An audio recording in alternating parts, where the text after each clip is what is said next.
Hello everyone and welcome back to the channel. This is going to be my first rank 2 video. Very excited to be getting Elsa Bloodstone up to rank 2. If you know anything about my channel, you know there is a lot of content on Elsa Bloodstone. She was one of my main war attackers for many seasons about a year ago. Additionally, my first rank 3 skill champion, one of my first rank 4 skill champions as a 6-star. So it's very fitting that I was able to pull her in that initial 7-star event. And now she went up to rank 2 as my first rank 2. Now she is unduped, and I have talked often about how much I do like her awakened ability. I do think in the current state of the game, the power level of a rank 2 7-star is so strong that the additional damage that you would get from that duped ability is sort of made up for by the increase in stats that she gets. Additionally, I have a rank 2 Winter Soldier Relic on her, which we're about to talk about. And because of stat focus, you're able to boost her crit damage with the cruelty. I highly recommend that. Her crit rate itself is already quite high, so you don't really need to boost that further. And I do think that having the cruelty, it doesn't quite make up for like a Sig 200 Elsa Bloodstone, but it will increase the crit damage a little bit because she's already critting so much. You could also potentially do the special damage one, but the way that works is more like a prowess than a fury. And what I mean by that is all of the red damage effects that come off of the special attacks are not augmented by the special damage stat focus. So you only get the physical damage, which you'll see later in these fights that is not exactly where the most bulk of her damage comes from. So I would highly recommend the cruelty. And then looking at this Winter Soldier Relic here, essentially all of these little slots just increase the red damage in one way or another. But I did want to highlight this first ability, which basically gives her a new ability off of her heavy attack. And by that, I mean it refreshes cold snaps, which is always one of the issues with her when you're going up against evade, is if you run out of Hellfire rounds and your cold snaps do fall off, then you are susceptible to get evaded. Well, now you can throw a heavy attack when there is a cold snap, and it's not only going to refresh it, but it's going to refresh it at a higher potency as well. It gives her heavy attack an ability, which I love relics that actually just like give a flat ability, and even an unranked one that has that slot available. I think the 5-star one might have that slot available, for example, is really going to do a lot to make her a more fluid champion. And then, you know, that's a rank 2 Winter Soldier Relic as well, so it's really increasing her damage, again, kind of making up for that lack of the duped ability. So with that, we're going to take a look at a bunch of fights. We have stuff from Grandmaster's Gauntlet, from Eternity of Pain, from Battlegrounds, and Labyrinth of Legends today. It's going to be a very different and full showcase of this new power level that we have with Elsa Bloodstone. I hope you enjoy it, and here we go. So we're going to start off the video with a fight that is basically her ideal matchup. This is the type of fight that she was designed to take. This Void in Grandmaster's Gauntlet has almost 900k health, and he's going to be placing extra non-damaging debuffs on us from the long distance relationship node. And you're going to see that, first of all, every time that like 2.6 seconds passes, you're going to see the word purified end up on the left side of the screen, because without doing anything, she is just naturally going to be getting rid of these non-damaging debuffs, whether they're the ones from Void's kits or the ones from the long distance relationship. The way we're playing her today is what I consider her ideal damage rotation for these medium length matchups, which is only doing light enders at the start of the fight. That places the Behemoth Busters, and then we throw one special one, which gives us a precision buff. It's going to increase our crit rate. When the Behemoth Busters run out, our combat power rate increases, and then basically we just are doing medium enders until the Behemoth Busters come back on. They're back online. Medium, special 2, so many of those hits crit. We got the extra red damage from the Behemoth Busters on each of those crits, and that's the way to do the most damage possible. Now, by the time we get back to our second special 2, the Behemoth Busters are going to be ready, and that first round of them are still there. So when we throw this, we actually get all the way up to 11 Behemoth Busters. That did even more damage. The red damage scales with the power shield that is on this node.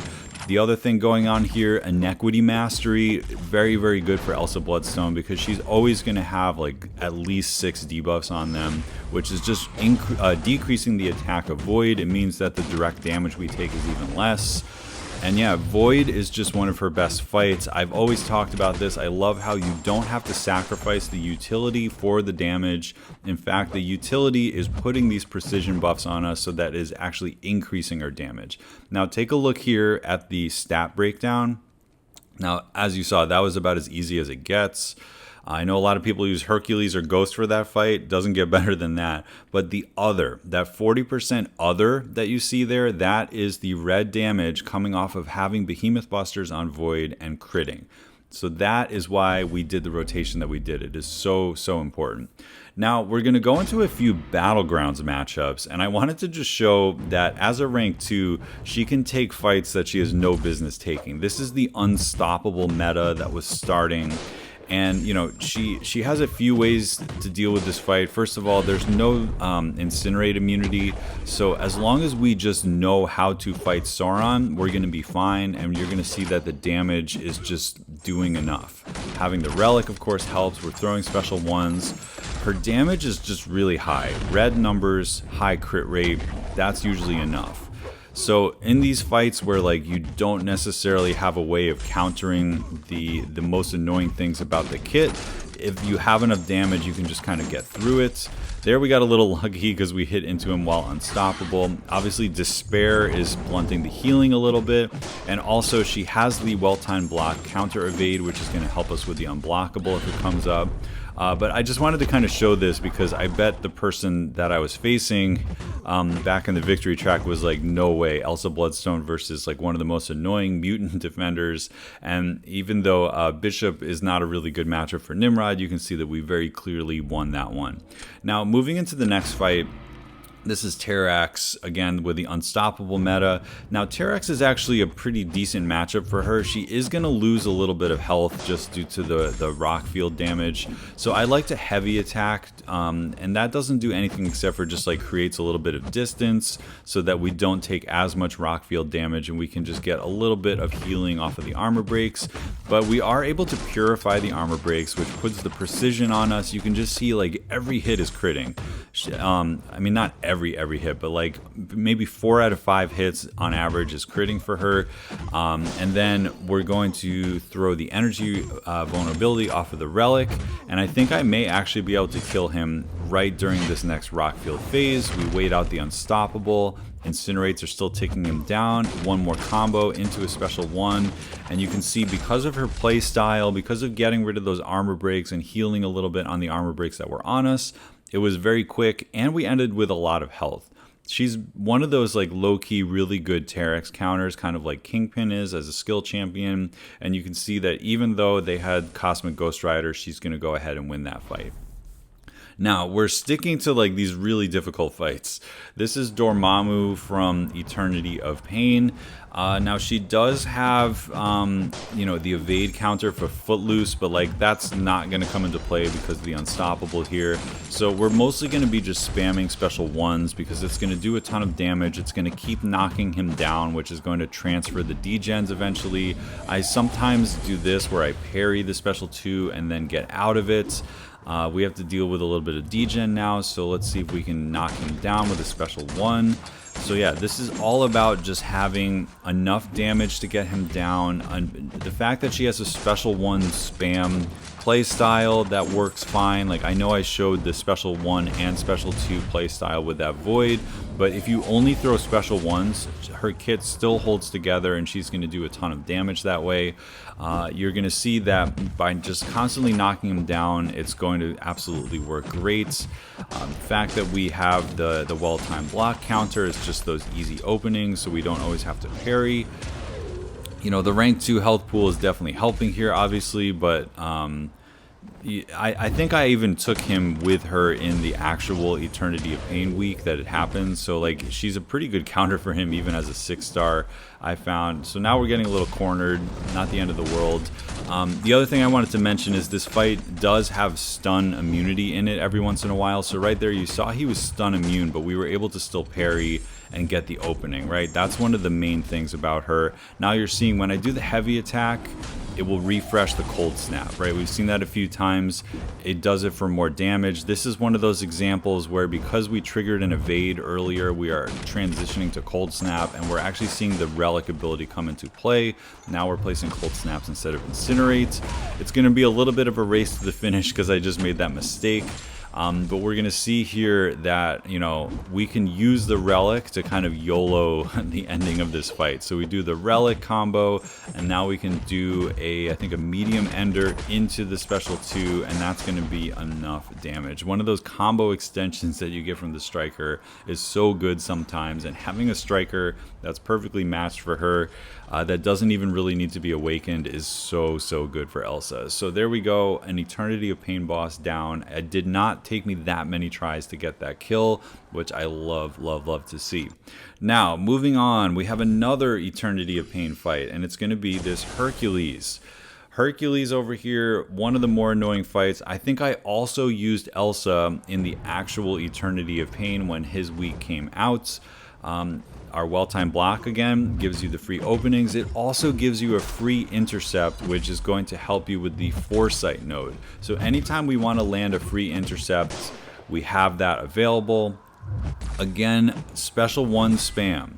That is one way to play her, and in this matchup, I think for the most part we're going to stick to special 1s, because knocking him down is going to get rid of the concussions on us. So obviously we gained a little bit too much power that time. We're just sort of waiting out this unblockable and unstoppable. We landed the intercept.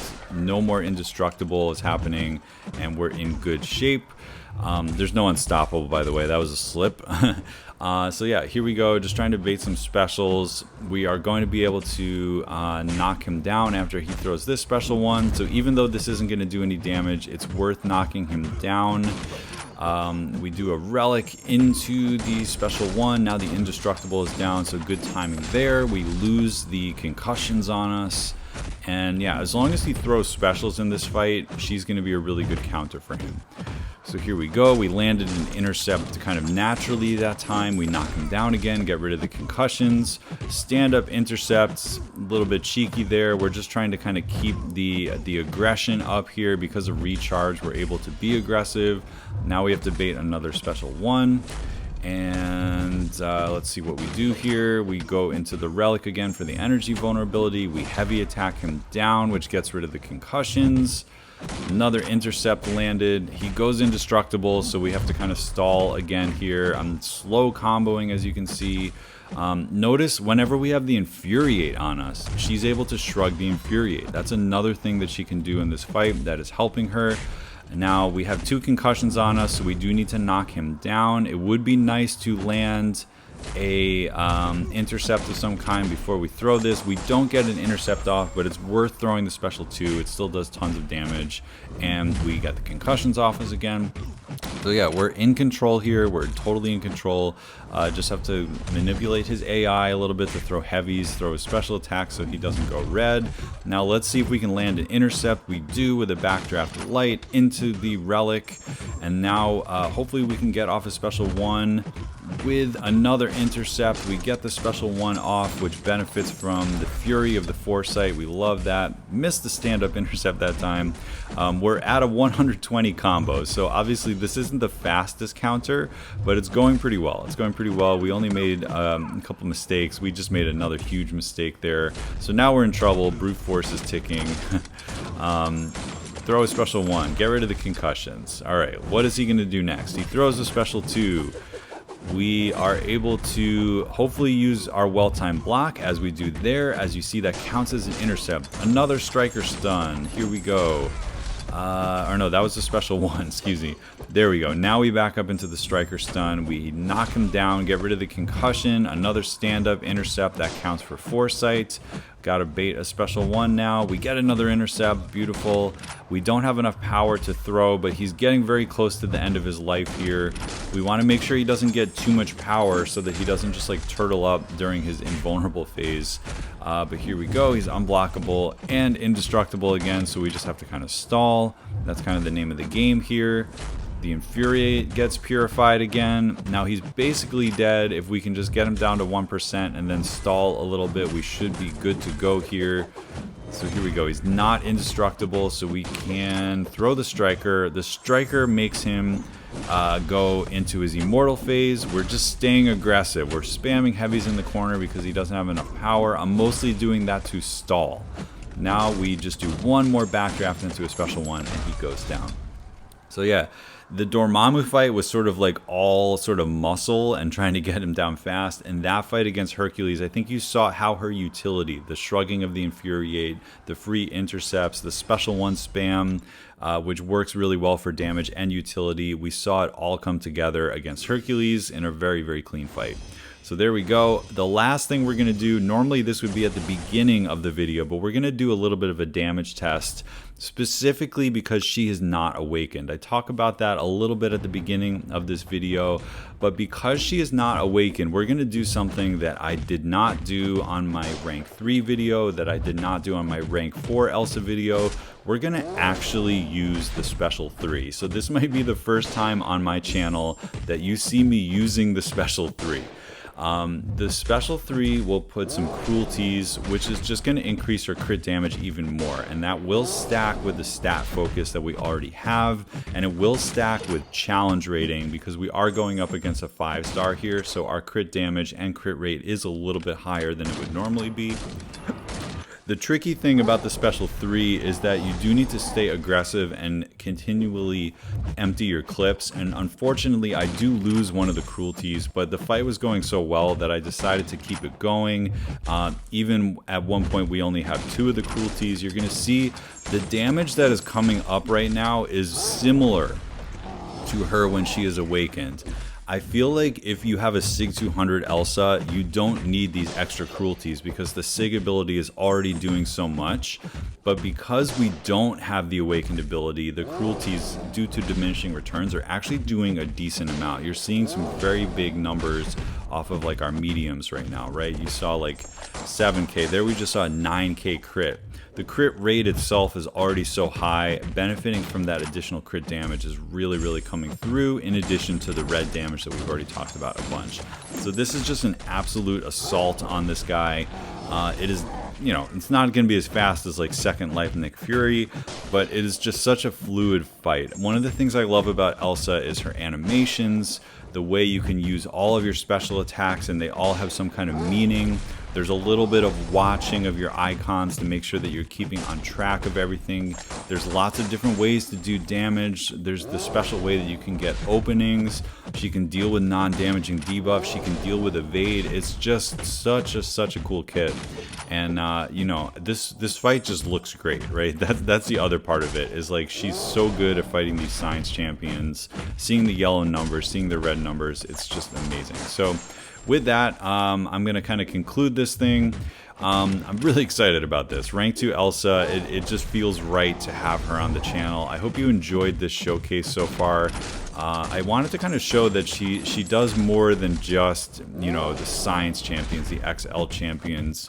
She really is just a very good counter for things like Battlegrounds. I often see her get banned. People are scared of that rank 2. And then in long form content, I mean, that was by no means a slow kill. It was under 200 hits. It was very, very fast paced. The damage per second was pretty high. Let's take a look at how long it actually took. I mean, given it's a rank 2, it's a very powerful champion, but under 3 minutes, you know, biggest hits, 16k is pretty nice. That's a lot of health to chunk through in less than 3 minutes, even with a rank 2 champion.